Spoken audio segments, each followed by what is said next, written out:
Past 5 p.m. or some 26 minutes to 6 p.m. This is 97.3 Citi FM. My name is Umaru Sandamadu here with Akusia Ochre. It is time for Eyewitness News, but we are in the well of Parliament, the Chamber of Parliament, where some very, very interesting decisions are happening.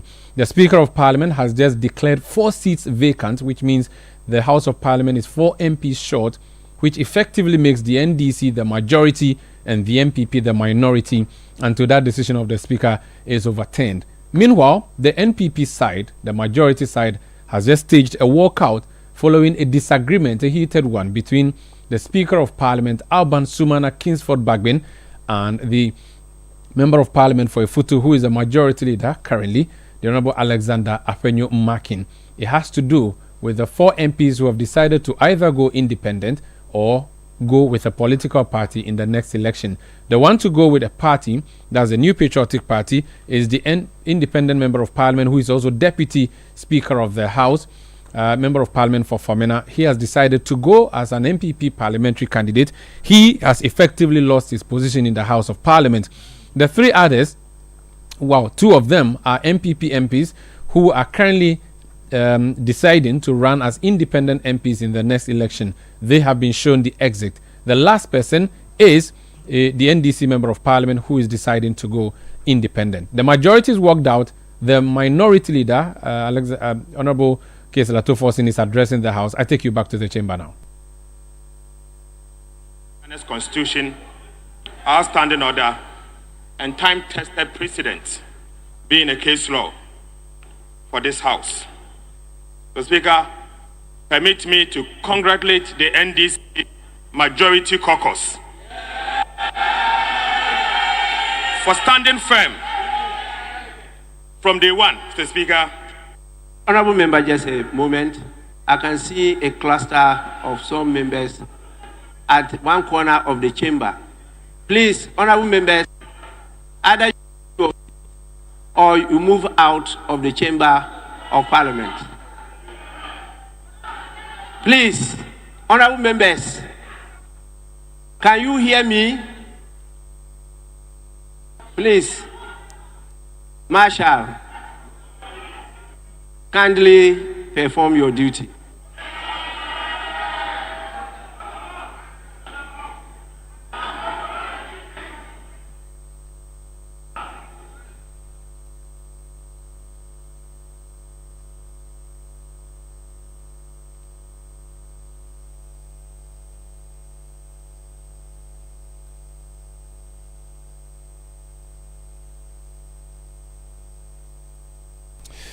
.3 Citi FM is the station. This is Eyewitness News, a special edition coming to you from the, we are picking live proceedings from the Chamber of Parliament. The Speaker of Parliament, you heard him there asking the Marshal to walk out. Some NPP members of Parliament who were addressing the press in the chamber, in a corner in the chamber, and he has sent them packing after inviting the Marshal to ask them out. Now, the NPP members of Parliament had initially staged a walkout led by Alexander Afenyo Mmakin, the Ifutu Member of Parliament, who is the majority leader, and Adansi Asqua, Member of Parliament, who is Minister for Trade, Kobna Tahiru Hammond. They have led the pack of MPP MPs, few MPP MPs, I must say, who were in the chambers of the time, out of the chamber.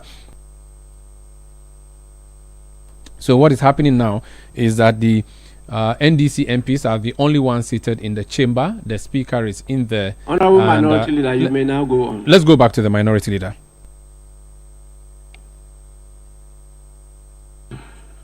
Mr. Speaker, as I said, permit me to congratulate the NDC Majority Caucus. Mr. Speaker, from day one, we have not reneged on our responsibilities to work for the people of Ghana. Today is the beginning of the process to reset Ghana. Mr. Speaker, our country has gone through a lot. We have always made our point, but unfortunately we've not been able to succeed because we were not having the working majority. But now we have the working majority.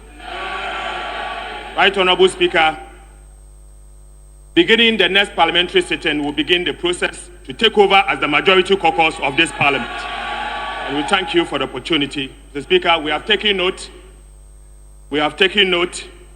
of the fact that our colleagues, the minority caucus, the new minority caucus have just walked out. But that will not stop us from doing what is right for the people of Ghana. We will do what is right. But their conduct exactly reflects the work of a minority. Mr. Speaker, we thank you very much for this ruling. Thank you, Mr. Speaker.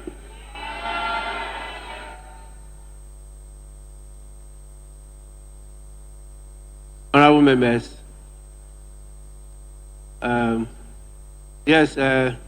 Chief Whip. Mr. Speaker, unless you have any further information, I will move for the House to be adjourned till Tuesday next week, Mr. Speaker. I so move. Honorable members, at least we will need to take the correction of votes and proceedings and official reports. We need to take that.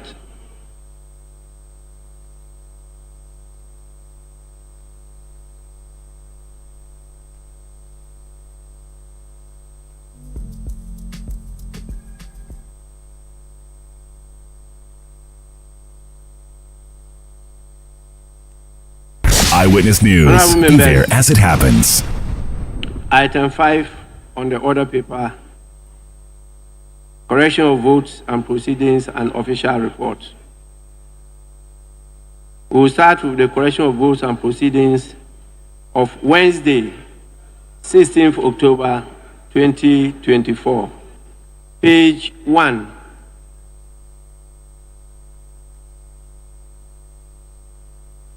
Page 2. Page 3.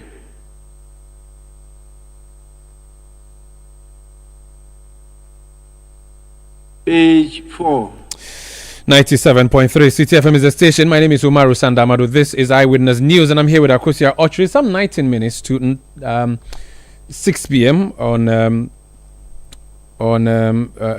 Forgive me. On a Thursday, 17th October 2024, very, very interesting developments coming from the Chamber of Parliament, the legislative arm of government. The Speaker of Parliament, Alban Sumana Kingsford Bagbin, has made a ruling and delivered a ruling on that contentious issue as to whether 4 MPs who had either decided to go independent or join a political party ought to lose their seats. And the Speaker's gavel has landed, and the gavel says they must leave the chamber. There's a story that we have done for you on Channel 1 TV, channel1news.com. A story by Abigail Arthur says Bagbin declares 4 parliamentary seats vacant. The story reads, the Speaker of Parliament, Alban Bagbin, has accepted a petition filed by the minority, resulting in the declaration of 4 parliamentary seats as vacant. The affected MPs, Cynthia Morrison of Aguna West, Kojo Asante of Suhum, Andre Siama of Fomena, and Peter Kwachiaka of Amenfi Central, were at the center of the controversy after they indicated their intention to contest the upcoming December elections as independent candidates, and one of them as an MPP MP. The minority argued that this action constituted a voluntary resignation from their party affiliations, thereby vacating their seats in Parliament. In his ruling, a short while ago, the Speaker stated that the decision was made in accordance with constitutional provisions regarding parliamentary membership. He noted that the action of expressing an intention to run as an independent candidate inherently implies a departure from party loyalty. The ruling has sparked debates within the political circles, with some applauding it as a necessary measure to uphold party integrity, while others see it as an overreach that could stifle democratic choice. Let's hear from the Speaker, Alban Sumana Bagbin, making that decision a short while ago, and all the counter issues that have followed since. In 2020, during the tenure of Right Honourable Professor Aaron Michael Kui as Speaker of Parliament, a notable instance occurred when the New Patriotic Party notified the Speaker that the Member of Parliament for Fomena, Honourable Andrews Asiama Amwako, was no longer a member of the party. The MPP requested that the seat be declared vacant in accordance with Article 97(1) of the Constitution, citing that the Member of Parliament had filed to contest the upcoming elections as an independent candidate, which violated the party's constitution. In response to this request and notification, Right Honorable Professor Aaron Michael Quay proceeded to declare the seat vacant. However, I must emphasize that this ruling made by the previous speaker does not bind other speakers, including myself.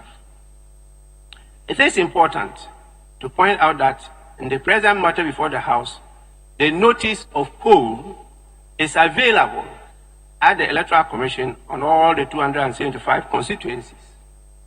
I have duly taken note of the notice of the poll, and furthermore, no member in making comments to the statement made to the House by the minority leader denies these glaring and notorious facts. And so, what is my role in all this?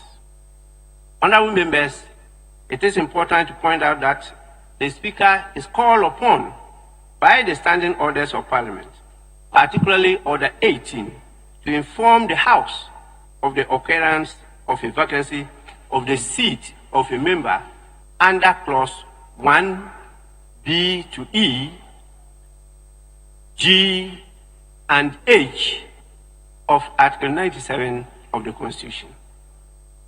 Accordingly, I proceed to inform the House that by the notification of the polls, the following members of Parliament have by their actions vacated their seats in Parliament. The members are Honorable Peter Yao Kwache Aka, NDC MP for Amenfi Central in the Western Region, now referred to as an independent parliamentary candidate for the same constituency. 2, Honorable Andrew Amwako Asiama, independent member for Fomna constituency in Ashanti region, now referred to as MPP parliamentary candidate for the constituency. 3, Honorable Kojo Asante, MPP MP for Suhum in the Eastern region, now referred to as independent candidate for the same constituency. And finally, Honorable Cynthia Mamile Morrison, MPP MP for Aguna West constituency in the Central region, now referred to as independent candidate for the same constituency. These MPs cannot be allowed by law and my good self to continue to pretend to be representing people that they don't believe in and they don't have any loyalty for in this House any longer. The House is accordingly so informed. Honorable members, I thank you for your patience and attention. So that's the Speaker of Parliament, Alban Sumana Kingsford Bagbin, declaring 4 seats in Parliament vacant, effectively making the NDC the majority side in Parliament and the NPP the minority side. The NPP side has since staged a walkout from the chamber after a debate or a back and forth between the Speaker and Alexander Penyomakin Daifutu MP, who is also currently the majority leader. The NDC, through its leader, Honorable Keita Lato Forcing, has communicated that it is effectively the majority side and is going to continue to do so. The House, there's a motion for an adjournment to Tuesday, and that is actually what has happened now. Let's look at the legal issues that arose and how they've been dealt with. Justice Abdullahi is a private legal practitioner. He's joined us on the line. Sir, you're welcome to Eyewitness News. Thank you so much, Omar. So it appears that Speaker Bagbin has gone the way of stare decisis. Precedent has been set, which precedent says if an MP decides to go independent, they be expelled from the House, which Mike Ironokwe did 4 years ago. The Speaker has referred that particular precedent, but said even though he's not bound by it, the decision that he finally communicated is in line with that. the 3 MPs who are currently NPP MPs who have decided to go independent have to go, and the NDC MP who is also going independent has to go. I don't know what you make of that in the light of governance and also issues relating to law. Thank you. If indeed it was expected, if you may recall that right from the past 2-3 days, I have been pushing the same position that the conduct of the impugned MPs fall squarely within the bracket of the law, and for that matter, their expulsion was just the only expected outcome, and anything going to the contrary would rather be a complete surprise to all of us. And that is because the reading and interpretation of the provisions in the Constitution does not lend itself to any form of ambiguity in reference to these 4 persons. And so I did not see any other outcome beyond their removal. And then, of course, we were confronted with an alleged suit by the majority leader, which, to say the least, was an exercise in futility, if it was designed to stop the speaker from going ahead. So, this is very good for all of us. Let's remember that right from the beginning of this parliament, I was hopeful, and I touted this as possibly the best parliament that we should expect, considering the nature of the parity nature of the parliament. And I was expecting that this parliament was going to give us the best that we have never had under the Fourth Republican Constitution because of the strength in numbers of the minority, unlike what we have had in the past. Unfortunately, the parliament has been a disaster, to say the least. All the expectations that we thought they were going to deliver on did not materialize. They rather ended up disappointing us. And so we have barely 2 months or 3 months maximum to the end of the tenure of President Akufo-Addo. And I do hope that the table turning in Parliament for the first time in our history, actually, we may probably see something more useful from the NDC side, who are now the governing seat in Parliament. I do hope that it could be the turning point for the things that we expected. And of course, let's all remember, this decision would change literally everything that we've seen and known in our democratic path. And this is because we are likely to find the executive now cooperating more with Parliament because the executive doesn't have the numbers to push forward any decision. And so there must be more, must be more cooperation, more dialogue, and better ways of doing things going forward. Anything short of that, we are likely to be, to run into a lot of problems and difficulties in any decisions that would push our country forward. So you think it's an important step in our country, but there are also people who think it's effectively the end of our government because the minority has become majority when the government in power is not the one in charge in Parliament. There could be issues of sabotaging the government, and also there could even be there could be a possibility of shutting down the entire government. Do you not think that may draw us back? Exactly why I pointed out that this should rather be an opportunity for more dialogue, more openness, and because really, at the end of the day, it's not as if we dwell on the negativity of this outcome, any of us is going to have any better way of dealing with matters. Because really, Omar, if the government really pushes the positive side of this by dialoguing more, by engaging the new majority more, let's remember, most of the ministers of state do not come to Parliament. This time they'll be pushed to come to Parliament. So you and I are rather going to benefit more from this than what we are used to.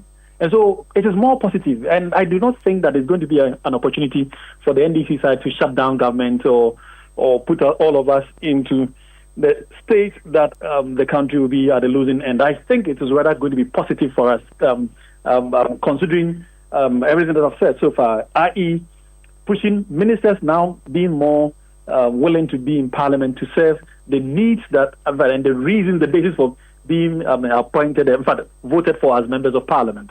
That's the primary objective for going to Parliament. So now they'll be compelled to come to Parliament because their continuous absence is rather what is going to hurt all of us the most. And so the positive sides, for me, are far outweigh the negative side. And the negative would rather push the two sides to sit down. And that sitting down inures to the collective interest of all of us as Ghanaians rather than a section of the Ghanaian. Very well. Now, finally, before you go, let's look at the legal issues that arose. So, the Honorable Alexander Penyo-Markin went to court seeking to have the court arrest the decision of the Speaker to proceed with a decision on the motion that was brought before him. Now, the majority leader attempted to make the point today that there has been service on the House, which meant that the House had been injuncted. But the Speaker approached it from a different point of view, suggesting that service had not been done, and so he had every power to proceed the way he proceeded. First of all, what do you make of the decision of the majority leader to go to court on this matter, and also the decision of the Speaker to make this pronouncement despite what appears to be the pendency of an issue before the court? Yeah, first off, the decision to go to Parliament, I think, it was just a mischief. Decision to go to court, you mean? To go to court, I mean, by the majority leader. I think it was just a mere mischief, designed naturally to prevent all this from happening. I mean, naturally, that mischief, I didn't expect that would see the light of day for two main reasons. First, beyond the issues of service and non-service, I saw more difficulties with that whole idea of getting Parliament injuncted. I have indeed been mentioning that there is no way the Supreme Court in any way would have pronounced any decision injuncting Parliament from continue with their constitutional mandate. I mean, we have never seen that happening, and it will never happen because the courts are not ordinarily designed to frustrate government from engaging in its regular businesses. In fact, if you read the precedent, you will come to the conclusion that the issue of service and indeed the issue of injunction affect public office differently as it relates to individuals. Individuals, once you are served, you are compelled to wait and hear what the court would say. Otherwise, you'll be indeed found of contempt of court. But when it comes to the public offices, it's a completely different ballgame, and this difference is witnessed particularly within this past 4 years that we've seen both the executive and Parliament being sued left, right, centre. We've seen how the courts have even dealt with these matters, and the courts have consistently.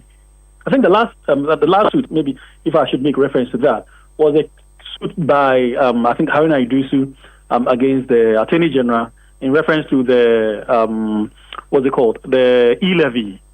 The Supreme Court was quite emphatic. In fact, was emphatic on the position of the law when it comes to public offices, and it said that because the public good far outweighs any other interest of any other person, it's rather be fair to the public to that office to continue, and it was on the basis of that the e-levy injunction, for instance, was refused because the Supreme Court did not find merit in stopping the whole country from taking e-levy when we needed money to do other things, simply on the basis of someone's perception of wrongdoing in the whole dynamics of coming to, and making that law on e-levy. And it's that principle that's across almost every decision involving the state, whether an arm of the state or the state itself on one hand, and individuals or corporations on the other hand. That principle, I think, is fundamental and it is basic. And as far as I'm concerned, that would have been the same outcome should this whole thing, suit had gone on the way it was expected. It would have been the same way. And second comes in the issue of service. The issue of service, parliamentary service, and service generally, they are procedures. there's the right person to be served, first of all. And when that right person usually is the clerk of parliament who ought to be served. Once that person is served, usually there are steps to be taken to bring it to the notice of the speaker. And so if you have a speaker who disputes this, the existence of any service on him, naturally, then you need to go way beyond rhetorics and maybe and words to prove that indeed there is service on the house, and for which reason you would suggest that the house maybe halt any decision in line or against the suit that has been filed. Thank you. Thank you so much for speaking to us. That's Justice. Thank you. Thank you so much. That's Justice Abdullahi. He's a private legal practitioner speaking to us on that decision, a landmark decision by the Speaker of Parliament, which has seen 4 MPs losing their seats this afternoon. 3 of them, the decision the decision that would see 4 of them leaving, 3 would affect the MPP, 1 would affect the NDC. But the overall effect is that NDC would have more numbers than the MPP in the House of Parliament, and so technically the NDC is majority of the House, NPP minority. The other issues we are looking at here on Eyewitness News, we'll take a break. When we come back, we'll tell you about them, including former President Mahama's response. Former President Mahama's response to the President Nana Addo Dankwa Akufo-Addo for a debate with Dr. Mahmoud Bawumia. Listen. Nana Akufo-Addo was asking me why I'm refusing to debate Bawumia. You know, Bawumia doesn't deserve a debate. He is losing this election. I will not elevate him to my level and go and sit and debate him. Eyewitness News. Be there as it happens. I'm saying that Ghana must not introduce free SHS on the whimsical promise of a desperate politician. Many mistakes have been made by countries in Africa already with free SHS. Akufo-Addo, minya wudienye, wuye bwe, Bawumia, minya wudienye, wuye bwe. Hey, Mami Jamefua, why are you so excited this hot afternoon? My sister, when I remember what free SHS has done for me and my children, I can't help but be happy for what Nana Addo and Dr. Bawumia have done. You remember when I lost my husband who was the breadwinner? Yes, I remember very well. There was no hope for my 3 children to go to school until Nana Addo and Dr. Bawumia introduced free SHS. Now my children, Kofi, Esi, and Kojo, attend all these big schools. In fact, do you know they are saying they want to review it? That's one. Some of their people are saying that they should cancel. Others too are saying they should make some people pay the fees. Hey, they want to do their thing again. Who is going to pay and who will be going for free? They want to push we the poor people aside and start using their connection men and protocol to access the free SHS life-changing policy. That is why we have to do everything in our civil rights to make sure they don't come and spoil this good thing for us. This free SHS policy that Mahama and his people said is not possible, but now see, it is possible. This year, we are voting to protect the free SHS. Vote Dr. Bawumia, number 1 on the ballot. Hi, Aku. I just got the estimate for the home repairs. It's more than we expected. I'm really stressed about where to find the money. Why worry, Musa? You are a salaried worker. Haven't you heard about the GCB personal loan promo? They can give you up to 700,000 Ghana cedis in less than 24 hours at a significantly reduced interest rate and fees. Really? This sounds exciting, but is it easy to apply? Super easy. Skip the stress. Get the cash with the GCB personal loan promo with a 1-month repayment holiday. Just visit a GCB bank branch near you or call 0302-634-922. Toll free 0800-422-422. No hassle, no stress. Wow, I just got a notification. The loan is already in my account. That was fast. Skip the stress and get the cash you need with GCB personal loan. Visit a branch near you today. Terms and conditions apply. GCB Bank, your bank for life.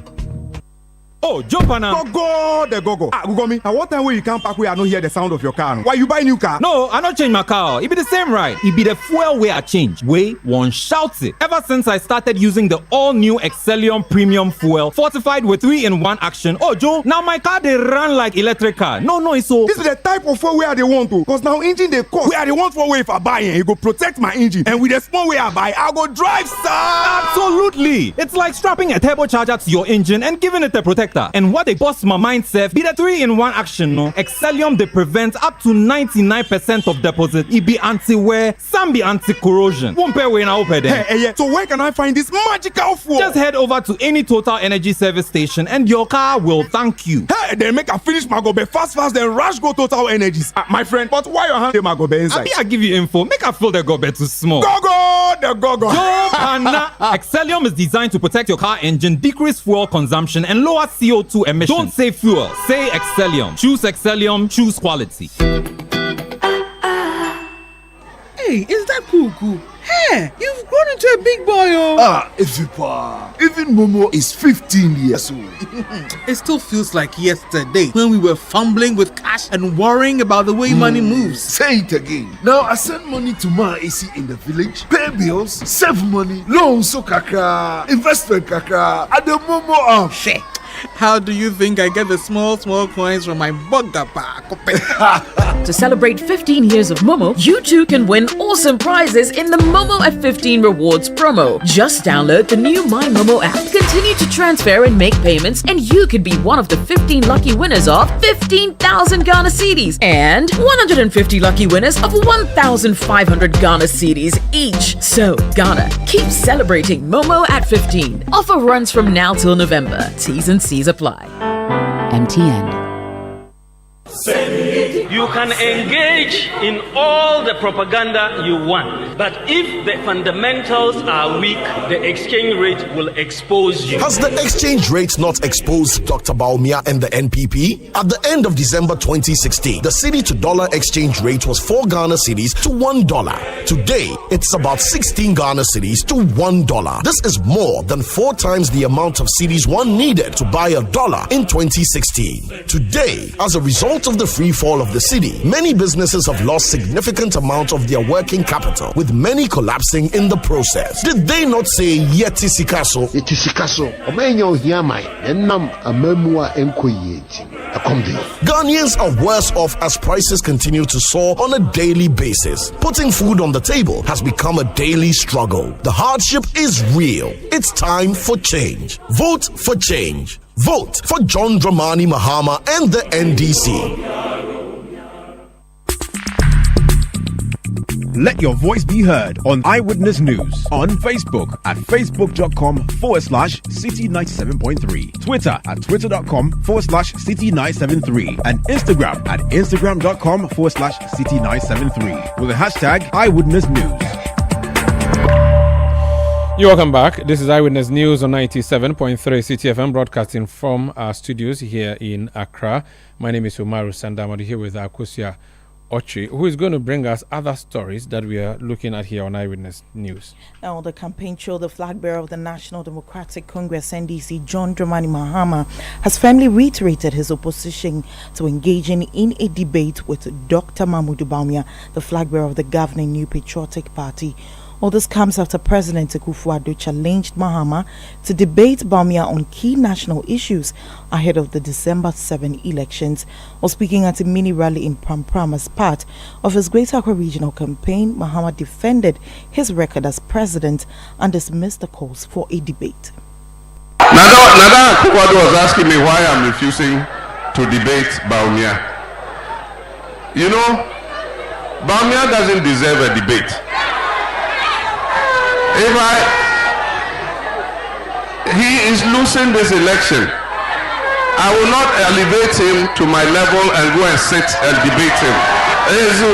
Their campaign is failing. They have no message. And so he wants to be elevated to my level. No. I know my level. You see, in 2012, I was sworn in as president. And I went into that election as the sitting president. They called for a debate. I made myself available. I debated Nana Akufo-Addo. In 2016, I was the sitting president. IEA organized the debate. I made myself available. Nana Akufo-Addo refused to take part in the debate. In 2020, he was the sitting president. He refused to take part in a debate. But the one who responded to me when we made the call for the debate is the current flag bearer of the NPP, who is asking me for a debate. Has he forgotten what he said? That I should go to Sangma and go and debate the farmers of Sangma who don't have fertilizer. That I should go to Abosokai and go and debate the spare parts people who cannot buy dollar because dollar is 3 point something to 3 cedis point something to the dollar. He said I should go and debate the taxi drivers and the drivers who cannot buy petrol. This is the same Bawumia today asking me for a debate. As for him, the people he will debate are many. He should debate the nurses who are sitting at home who have not been posted. He should go and debate the teachers who are home who have not been posted and debate them about their licensure exams. He should go and debate the fishermen who cannot get premix and they have to go and buy premix from hairdressing saloons. He should go and debate the unemployed youth who have finished school 4 years ago and till date cannot find work. Has he forgotten? That is what he told me. So today, why do you want to debate me? All the people you said I should go and debate, their situation is worse now than it was in 2016. That was flag bearer of the National Democratic Congress, John Dramani Mahama. Dennis Miracles Abuaji is spokesperson for the Dr. Mahmoud Bawumia campaign. Sir, you're welcome to Eyewitness News. Thank you for having me, sir. If this was a game of chess, I would simply say Mahama has said checkmate to you. What do you say? How? I mean, it's rather more about Mahama's inconsistencies that is at play. And so we are yet to get to the end of the chess, maybe of the game. Maybe on the 7th December, we would see who would say checkmate. He's reminding you of what you said to him in the past and asking you to go do the same to yourselves. I mean, Dr. Mahmoud Bawumia has not run away from that. He has done that. He is debating with the creative arts industry. Yesterday, he debated with them. And he showed them his scorecard and told them how and why he believes he should be voted against. So he's done that. He's debated with the nursing students. He's done that severally across the country. He's debated with the teachers. He's debated with the bankers. He's debated with the business people at Obosioka. He's done it severally. So if that is his requirement or criteria, then maybe he's asleep, because Dr. Mahmoud Bawumia has actually done that, and he's done that confidently and boldly. Mention one sector, one group in this country that Dr. Mahmoud Bawumia hasn't met to have a conversation with and address and deal with serious issues that concern these sectors that Dr. former president is speaking of. And so really, he has nothing to say. He cannot debate Dr. Mahmoud Bawumia because really he has nothing to say. He has no solutions to even bring to the table. But if what he's saying is the criteria, then Umaru, Dr. Mahmoud Bawumia has fulfilled that criteria, and he continues to do exactly that. Tomorrow, he will continue to the Bono East region to continue the debate of the various groupings that the former president is talking of. And then over the weekend, he will continue to the Volta and Oti region and the Eastern region to continue to debate and engage the people, as the former president is saying. So he's done. He's done exactly that, fulfilled that requirement. When is he making himself available for the debate? He says that coming to debate Dr. Mahmoud Bawumia amounts to lowering his level, and that he knows his level, which is higher than the vice president. So he does not think he would give the vice president the credibility of standing on a debate platform with him. Even like that, boy in primary 3, that is always running his mouth. And then when it is time for him to come into the real fight, the real business, he'll be making excuses. Is it not the same former president who told Dr. Mahmoud Bawumia some years ago that he's waiting for the day he will become the flag bearer of the MPP, then he will debate him? He said it. He told him that.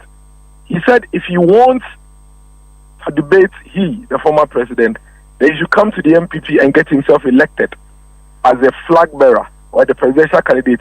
Then he will come and debate him. Today, again, the Vice President, Dr. Mahmoud Bawumia, has fulfilled that condition. He boldly went to the MPP just as the former president requested, and he's gotten himself elected as a flag bearer of the new Patriotic Party. And he says, you asked for it.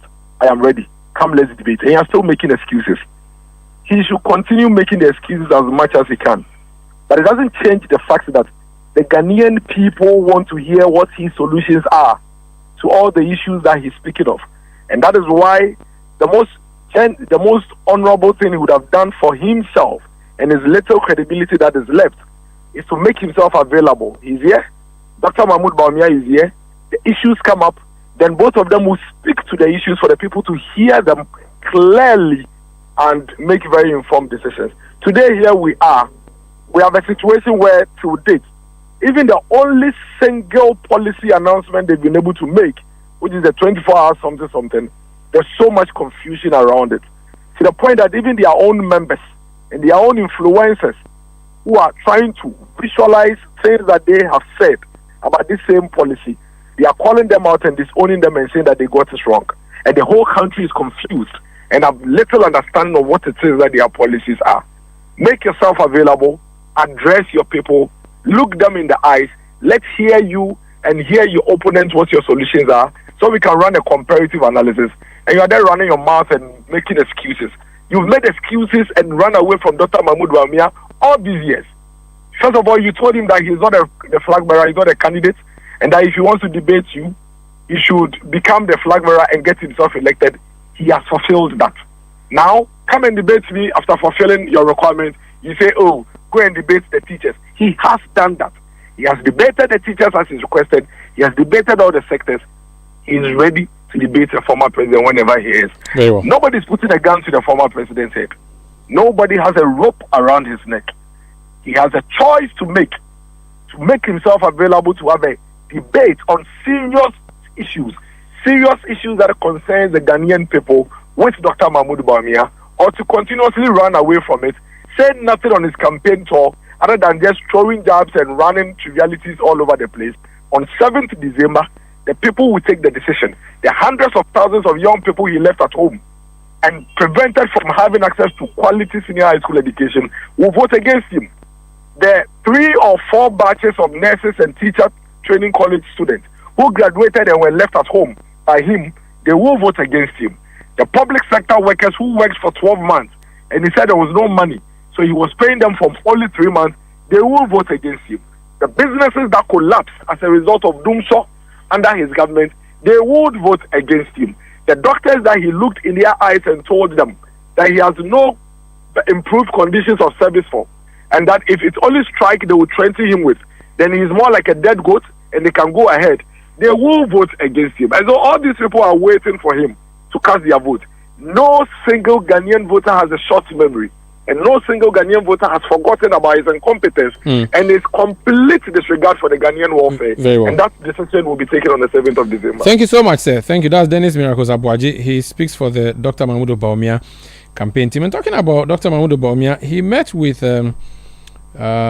some persons yesterday. It was an engagement with stakeholders in the creative arts and industry yesterday. And there was this highlight of the day where popular dancehall artist Shatta Wale asked a question in Pidgin, and Dr. Mahmoud Bawumia, the banker, economic whiz kid, all the other terms that you can use, an MPP flag bearer, attempted some Pidgin. Listen. The team say, me, where are the politics? The thing with it, they my heart, no, it be dead. People, the people that way they suffer for the country.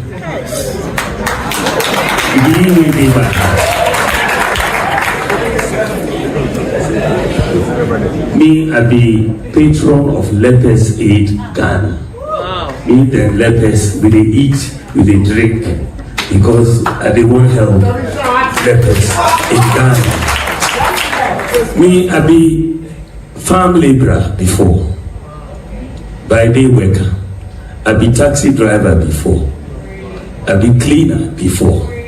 Yeah. So I say I know how people they suffer before.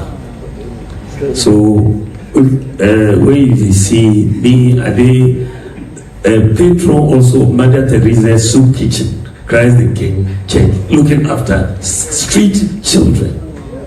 Me and Father Campbell, we will do that sort of work. So my heart is the streets.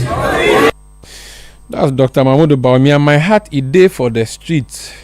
That be what he talked yesterday as he meets the creative arts industry people for Accra here. We Shatawale ask a question. So that be Dr. Bawumia in Pidgin. For the first time here say they speak Pidgin. Akosia, they speak Pidgin. They speak Basa. You sure?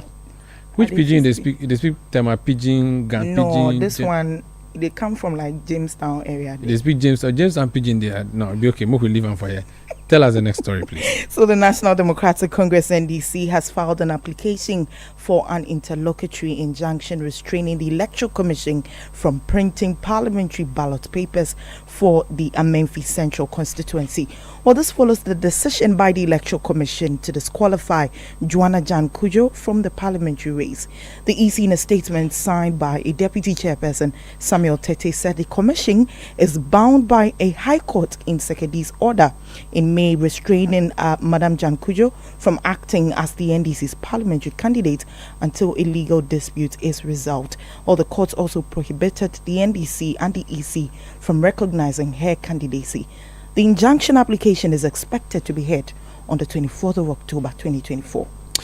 This Eyewitness News on 97.3 Citi FM. Up next is business news. And then on Point Blank today, my guest is a former member of parliament and the NPP's lead on Zongo campaigns, the Honorable Ben Abdallah Banda.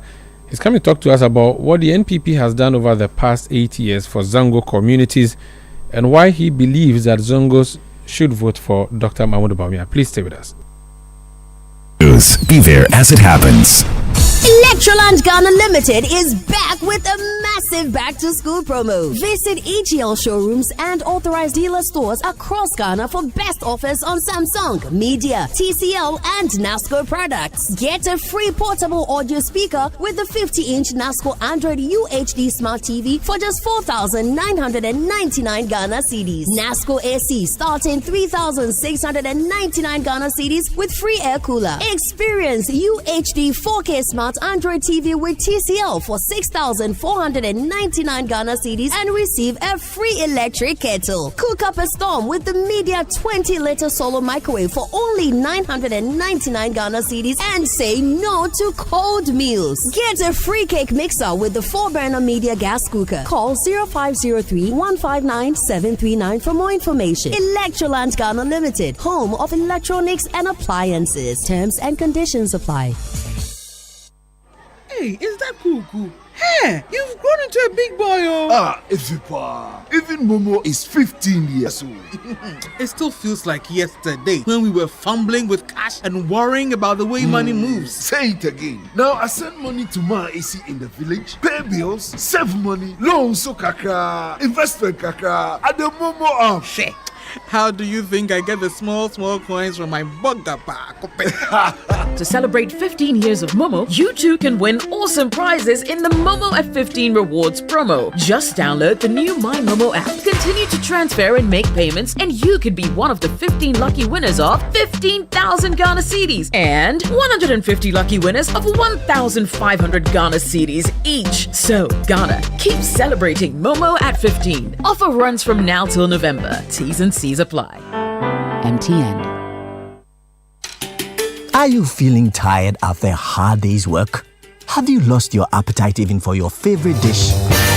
Viral Blood Tonic is a nutritionally balanced, pleasant-tasting tonic fortified with iron and vitamins to boost your appetite and energy levels for high performance. Viral Blood Tonic, easy to take and good for the whole family. Viral from Danex Iting Starwin PLC. If symptoms persist after 48 hours, consult a physician. This advert is FDA approved.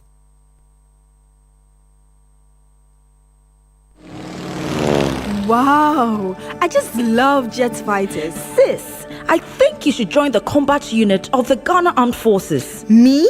I don't know how to do busha busha.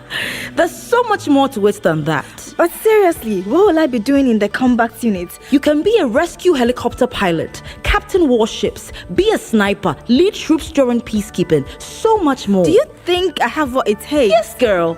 I know you have what it takes. Ladies, consider a career in the combat unit of the Ghana Armed Forces and help keep the world in order. Visit govonline.mil.gh today for details. This is a Ghana Armed Forces initiative supported by the Women, Youth, Peace and Security Institute of the Kofi Annan International Peacekeeping Training Center and sponsored by the ELSI Initiative Fund.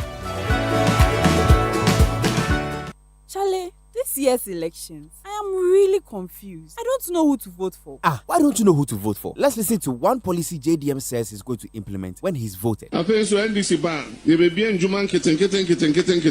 My a branch executive na di omo bejim. Say Kuko na person share poultry farm. Ketu ebi near Mao Akuko Bono near Ton Kuko na Mao near Mao Ediane au debeto Ediane ama Sika au debeto Ediane ama. But why are you laughing? My guy, relax. So this is the reason he wants us to vote for him? Oh, the man hasn't changed one bit. Same old dead goat. Now let's listen to one of the many policies Dr. Bawumia has for the youth. Jobs would be my major focus. Now, me be training 1 million youth in digital skills. And see, that's not all. Apart from that, he's going to set up SME Bank to enable SMEs expand, to create jobs for the youth, and also increase demand with the buy now, pay small policy, which is the credit scoring system. Oh, really? That's not all, oh. Let me give you the last one. He says he's going to introduce Buy Ghana First policy to boost local businesses to help them expand and employ more youth. Wow. Now, I know who I'm voting for come December 7th. Dr. Bawumia, you have my vote. Yes, so these are but a few of DMB's bold solutions for the youth when he's voted into power come December 7th. I've changed my mind. I'm not voting for JDM anymore. I'll vote for the bold solutions man, Dr. Bawumia. Great decision, my brother. This year, Dr. Bawumia's vote, yem fan cheche. Vote Dr. Bawumia, number 1 on the ballot. Eyewitness News. Be there as it happens. Get the details. Every significant financial transaction, every market movement, and all the policies that affect your business. City Business News. Be informed. Time now for the Thursday edition of the City Business News on Eyewitness News. I am Akosia Otre. The details now. The Ghana Association of Banks has presented a set of strategic initiatives aimed at enhancing the banking industry's defenses against fraud. All these recommendations follow an in-depth analysis of the Bank of Ghana's fraud report, which spans from 2019 to 2023. The association's proposals are intended to reinforce BOG's ongoing efforts to combat the increasing complexity of fraud schemes within the financial sector. My colleague Emmanuel Opon has the rest of the details.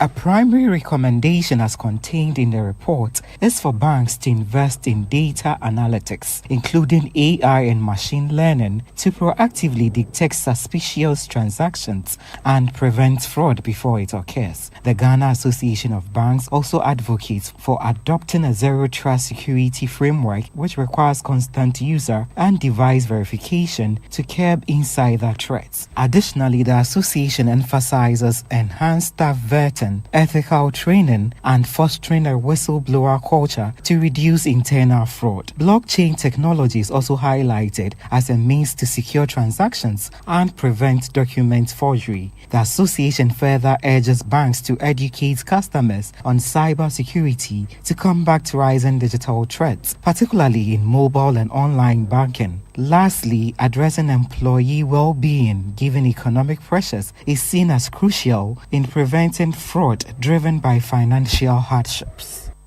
That was a report filed by my colleague Emmanuel Opong. Now, the United Nations Food and Agriculture Organization's Global Information and Early Warning System has projected stable rainfall for October and November, a development set to partially improve crop conditions in northern Ghana and also enhance the overall nation's food supply chain. My colleague Emmanuel Opon again brings us this report.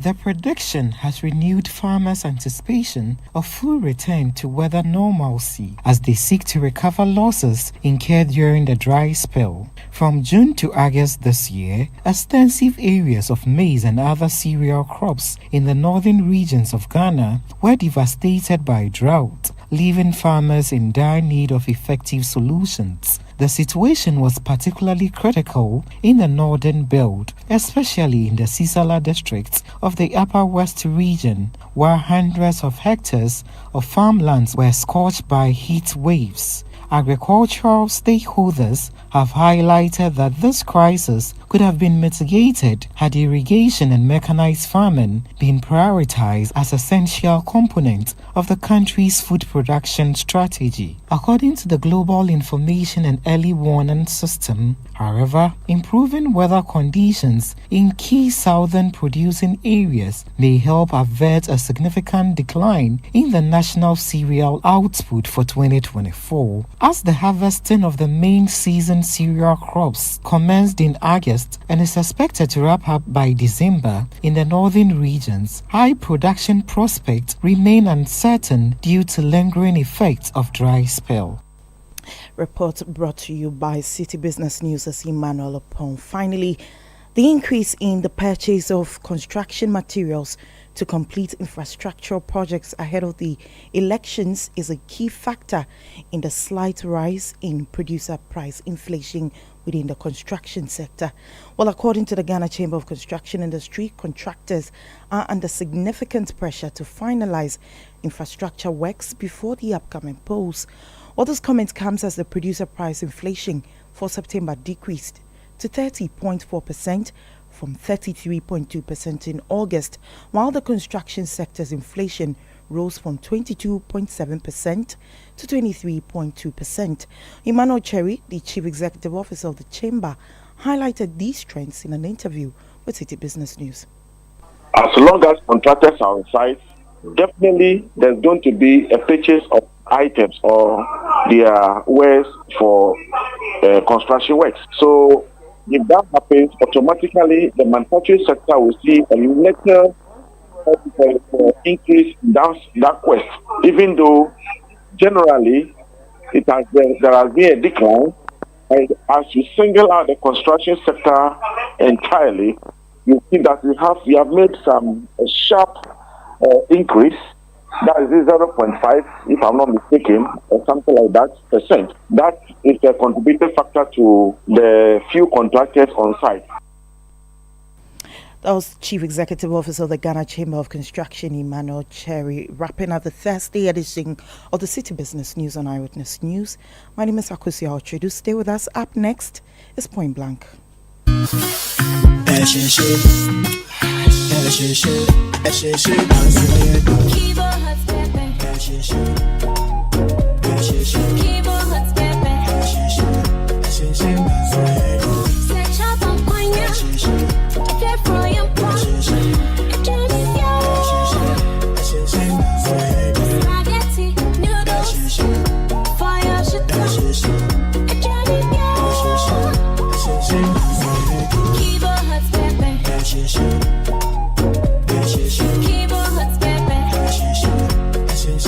New Kivo Hot Pepper Powder. This advert is FDA approved. I'm saying that Ghana must not introduce free SHS on the whimsical promise of a desperate politician. Many mistakes have been made by countries in Africa already with free SHS. Akufado, minya wudienye, wuye bwe, Bawumia, minya wudienye, wuye bwe. Hey, Mami Jamefua, why are you so excited this hot afternoon? My sister, when I remember what Free SHS has done for me and my children, I can't help but be happy for what Nanado and Dr. Bawumia have done. You remember when I lost my husband who was the breadwinner? Yes, I remember very well. There was no hope for my 3 children to go to school until Nanado and Dr. Bawumia introduced free SHS. Now my children, Kofi, Esi, and Kojo, attend all these big schools. In fact, do you know they are saying they want to review it? That's one. Some of their people are saying that they should cancel. Others too are saying they should make some people pay the fees. Hey, they want to do their thing again. Who is going to pay and who will be going for free? They want to push we the poor people aside and start using their connection men and protocol to access the free SHS life-changing policy. That is why we have to do everything in our civil rights to make sure they don't come and spoil this good thing for us. This free SHS policy that Mahama and his people said is not possible. But now see, it is possible. This year, we are voting to protect the free SHS. Vote Dr. Bawumia, number 1 on the ballot. Africa is growing. Africa is connecting through trade, business, family, and the knowledge we acquire across borders. Africa is becoming one continent without borders. Own it with GCB Bank using PAPS, the one money transfer that connects us all. Available in Nigeria, Ghana, Sierra Leone, Liberia, Guinea, Gambia, Kenya, Djibouti, and Zimbabwe. PAPS, making it possible to send money instantly across Africa, faster, safer, cheaper. For more information, visit any GCB branch or call toll-free 0800 422 422. GCB, your bank for life. Oh, jump on now. Go. Gugomi, at what time will you come back where I don't hear the sound of your car? Why you buy new car? No, I don't change my car. It be the same, right? It be the fuel way I change. Way one shouts it. Ever since I started using the all-new Excellium Premium Fuel, fortified with 3-in-1 action. Oh, Joe, now my car they run like electric car. No, it's so. This is the type of fuel where they want to. Cause now engine they cost. Where they want for way if I buy it, it go protect my engine. And with the small way I buy, I go drive, sir. Absolutely. It's like strapping a turbocharger to your engine and giving it a protector. And what they bust my mind, Seth, be the 3-in-1 action, no? Excellium, they prevent up to 99% of deposit. It be anti-wear, some be anti-corrosion. Won't pay when I open there. Hey, so where can I find this magical fuel? Just head over to any Total Energy service station and your car will thank you. Hey, then make a finish my gobe fast, then rush go Total Energies. My friend, but why your hand my gobe inside? I give you info. Make a fill the gobe too small. Go. Excellium is designed to protect your car engine, decrease fuel consumption, and lower CO2 emissions. Don't say fuel, say Excellium. Choose Excellium, choose quality. Hey, is that cool? Hey, you've grown into a big boy, oh. Even Momo is 15 years old. It still feels like yesterday when we were fumbling with cash and worrying about the way money moves. Say it again. Now I send money to my AC in the village, pay bills, save money, loans so kakra, investment kakra, at the Momo app. Shit. How do you think I get the small coins from my bugger pack? To celebrate 15 years of Momo, you too can win awesome prizes in the Momo at 15 Rewards promo. Just download the new My Momo app, continue to transfer and make payments, and you could be one of the 15 lucky winners of 15,000 Ghana cedis and 150 lucky winners of 1,500 Ghana cedis each. So, Ghana, keep celebrating Momo at 15. Offer runs from now till November. T's and C's apply. MTN. Eyewitness News. Be there as it happens.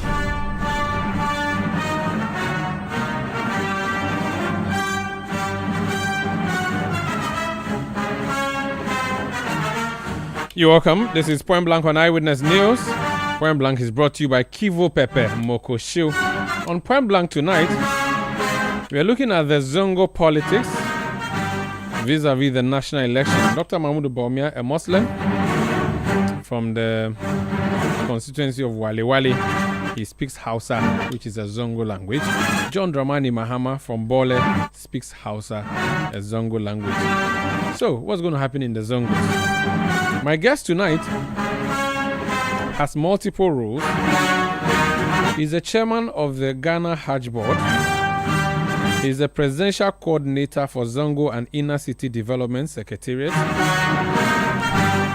He is also the chairman of the National Zongo Campaign. The Honorable Ben Abdallah Banda is my guest. You're welcome to Point Blank. Thank you. How are you, sir? I'm really fine. Hope everything is well. Everything is moving on well, inshallah. I also didn't add that you are a former member of Parliament for Offensive. That is exactly the case. Which means you are following proceedings in Parliament. What do you make of this decision that has seen your MPs become the minority?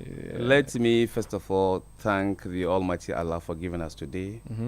and to thank the President of the Republic and the presidential candidate and the leader of the New Patriotic Party, Dr. Bawumia. I greet all party faithfuls. I greet the National Chief Imam and all other imams in this country, our Zongo chiefs, the people in this country listening to me or viewing me on the Facebook. I greet all of them. It is quite unfortunate. In fact, before you proceed, I should also add that you were once chairman of the Constitutional Legal and Parliamentary Affairs Committee. So I think you are It is quite unfortunate that this decision has been given, because the decision of his predecessor, Professor Michael Koi, which he quoted, but which he said was not binding on him, but was of persuasive nature, to me, I totally disagree with that decision. So you disagree with the 2020 decision? Yes, I disagree. Because if you read the relevant article of the Constitution, 1992, Article 97 of the Constitution, it is clear, per the spirit and the letter of the provision. What it means is that if you enter Parliament on the ticket of a party, that is of a political party, or you go there as an independent candidate, to the extent that you haven't positively made a declaration that you want to switch camps, you remain as a member of Parliament for whatever constituency that you are representing. In other words, to the extent that these members of Parliament haven't made it categorically clear, or they haven't stood in Parliament and said that they came on certain tickets of certain political parties for one or two reasons, they are abandoning those parties and remain independent in Parliament, or they entered Parliament as independent candidate, but for one or two reasons they want to abandon those positions and move to some political parties in Parliament. These people will not be deemed to have vacated their seat. That's point number one. And the point number two, the decision that they have taken, that they want to contest as independent candidate come December 2024 general elections, that decision is futuristic. To that extent, it will not affect their current status as members of Parliament. And then point number three is this. If the decision of the Speaker of Parliament is anything to go by, then members of Parliament will be perpetually enslaved to the political status quo, in the sense that at all material times,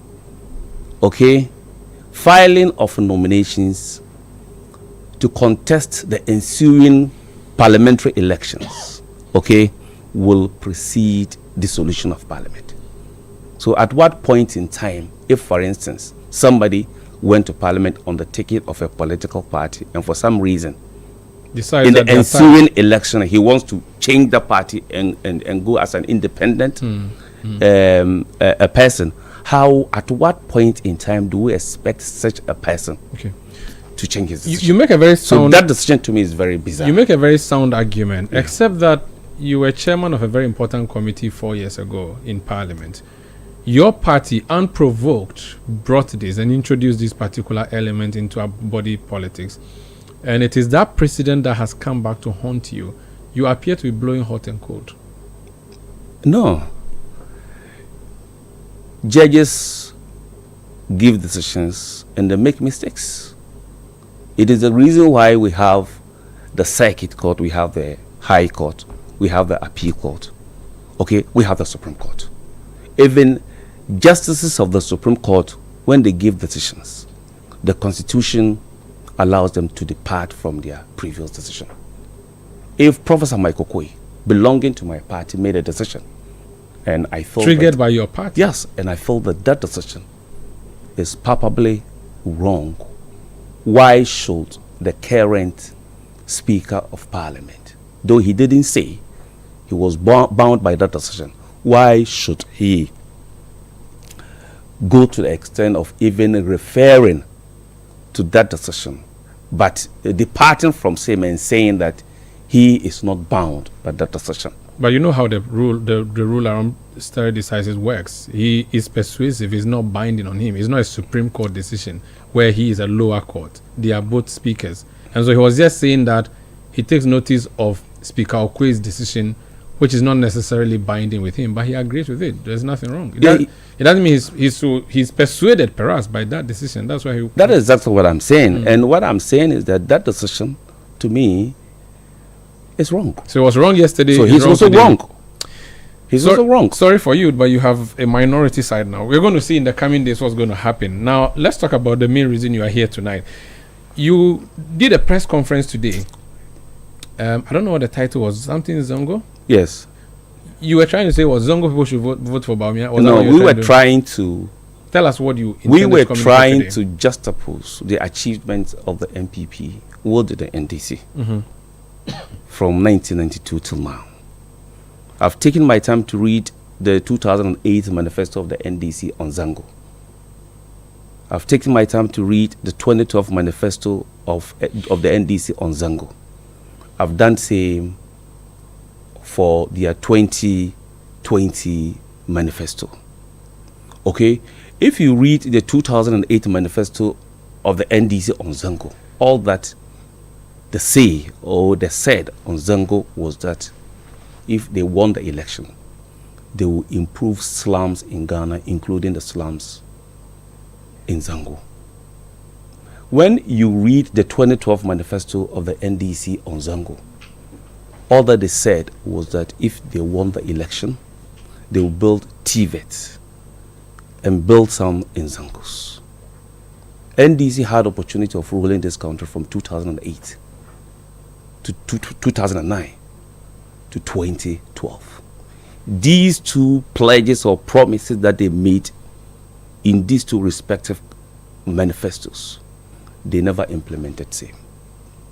So what I was trying to say is that from 2008 to 2012 to 16, we never saw any specific development policy interventions that NDC introduced and executed for the benefits of the people living in Zongos. They gave you national holidays for the first time. I was even going to go that. Okay.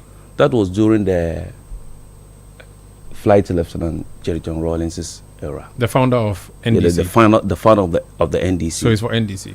Yes, that's for NDC.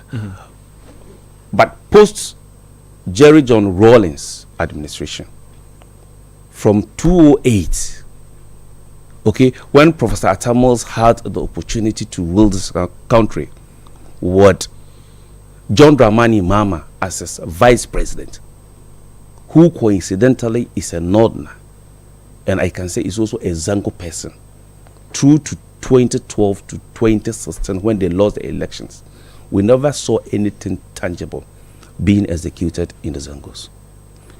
When we came in 2016, when we were campaigning for the 2016 elections, in our manifesto we made a promise.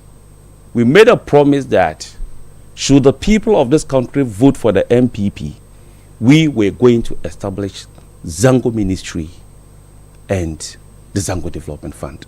Lo and behold, in 2017, when Nana Addo Dankwa Akufo-Addo came with Dr. Alhaji Mahmoud Bawumia as his vice president, one of the priority projects or ministries that we established was the Zongo Development Ministry, and later through an act of parliament we brought into being the Zongo Development Fund. The Zongo Development Fund, it is here with me, and the regulations are here. If you read the mandate of the Zongo Development Fund, I can say without any equivocation that the mandate of the Zongo Development Fund is broader and wider than any mandate of a ministry or of any other agency of government, because its mandate is cross-cutting. It's cross-cutting. Unlike if you take the mandate of the Minister of Health, it is related to health matters. Yeah, it's still, the point has been made that you reduce Zongo from a ministry to a secretariat. No, it doesn't matter. It matters. Weightier matters it doesn't ministries. Matter. In the 2017 era, you found it very important, so you gave it a ministry status. Then in 2021, you're like, okay, we are done with the Zongo people. Let's reduce them to a secretariat. That's what you have done. What even makes the secretariat more privileged? And to me, though you say it as an institution, the man heading the secretariat will not go to cabinet. No, it doesn't matter, of a low status. But it's gone under the office of the president, which to us is critical. But the point here is this: the entity or the institution that does the real work on the ground is not the ministry. It is the Zongo Development Fund. The ministry, what it does is to perform a supervisory role over the Zongo Development Fund, which the secretariat is still doing. Are you suggesting that ministries are useless? We should have secretariats running? No, I'm not saying that. Right? Then you should admit that you have reduced the value or potency of the thing by taking away ministry and making it a secretariat. That has. We've always known that ministries do policy, departments, agencies do, the legwork, implementation of the policy. So if you are saying that this is a very important thing and you started off with a ministry, the fact that you reduce it to a secretariat, regardless of where the secretariat is based, it's still a secretariat. The man heading it does not go to cabinet. He is not a member of government, stricto sensu. It's a reduction. I'm a member of government. It's not all ministers who go to cabinet. Yeah. But I was saying that those... You are closer to cabinet if you're a minister than if you're not. No, are you saying that those who don't go to cabinet are not as important as those who go to cabinet? But at least you're a minister. You run a ministry. But the point I'm making here is this. Yes, please. The point I'm making here is this. What are we expecting to be done in the Zangos? We are expecting work to be delivered. And that work is being delivered. So let's talk about the work let's talk about the work you've delivered. You've done astroturfs. What else have you done for Zongo people? In fact, let's do this. Let's list 10 things just off the top of your fingers that Akufo-Addo's MPP government has done for Zongo people in the past 8 years. For which reason you think that they should help you break the 8? We've built astroturf 17. We've completed 12. Okay. No, so you've built 12 then? Yes, 12. But the rest are uncompleted. Okay. But we've completed 12. And they have been operational? Yes, they have been operational. 12. Salaga, 12. Okay. We've built 73 classroom blocks, 6 classroom blocks, 70. In Zangos? Yes, in Zangos. Okay. I'm giving you this brochure. Oh, no, you read from it. After that, I'll take it. Because of your time. No, okay. We've built water systems. I can't figure out the number now. Okay. During Kufuor's era, former President Kufuor's era, he introduced what we call the Arabic Instructors Program. This Arabic Instructors Program was intended to ensure that the Arabic teachers in our various makarantes or Arabic schools in the Zangos were paid. So from 2001 to 2008, we paid 5,000 Arabic instructors across the length and breadth of this country. When NDC assumed power in 2009 to 2016, they cancelled it. Those who claim that they like Zangos, and for that matter, Northerners and Muslims, something that we brought that was benefiting the Zongo people, when they came, it is surprising that they thought that it wasn't necessary, despite pleas rendered to them by the elders of the Zangos. They cancelled it. But when we came in 2017, the president and the vice president thought it expedient to reactivate that Arabic Instructors Program. And that program is being run. It was started by the Ministry for Zongo and currently is being run under my office through the instrumentality of the president and Dr. Alhaji Mahama Bawumia. today we are paying as many as 5,000 Arabic instructors across the country. So you have astroturfs, water systems, Arabic teachers. What else have We've you done? built clinics. Clinics. We've done routes. Okay. Building roads for Zongo? Yes, Which we've Zongo done. has Yes, got a road? Kintampo Zongo. If you ask Fanyinama, do you know Fanyinama? No. Fanyinama is the Wangara chief for Kintampo. Okay. He will tell you that the Zongo Development Fund, through the instrumentality of the flag bearer, the presidential candidate and the vice president, built routes for them. Not urban roads, not Ministry of Roads. It's town routes. And is not under the Ministry of Roads and Highways, rather under Zongo Development Fund. I've already said that the mandate of the Zongo Development Fund is cross-cutting. Very well. What other areas have you, and what other things have you done? What other thing that... Because I'm trying to compare this with I mean, which of them would you say is so significant and very important that it will be something that is remembered by Zongo people than the fact that they've got holidays? The vice president has sent 40 students to Cuba. Okay. To go and study medicine. 40 students to Cuba to go and study medicine, which we think is and they are Zongo students? Yes, they are Zongo students. Okay. We have also trained through the instrumentality of the vice president several Zongo people, youth in various handicrafts, which I think is also significant. These things you mentioned, okay, continue. Yes, land. Yes, and you see, for us in Zangos, what will make Zangos inclusively developed is to give priority to education. Education is the panacea to all the ills in Zangos, the poverty, the violence, etc. On the basis of this, Vice President and of course the MPP government, led by His Excellency the President, caused the Zongo Development Fund to acquire parcels of land in all the 16 regions in this country, which we've gone ahead to do, and the documentation of which is being prepared. Feasibility studies have been completed. The intention is to build system model senior high schools. Every region will get one model senior high school, which to us is very significant. But model senior high school for who? For Zongo people? Yes, Islamic. It's Islamic. So Islamic. Not only for Zongo people. So what it's Islamic. So model Islamic senior high school. Yes. In each of the regions. In each region, we are building. So for instance, in Greater Accra, where did you get the land?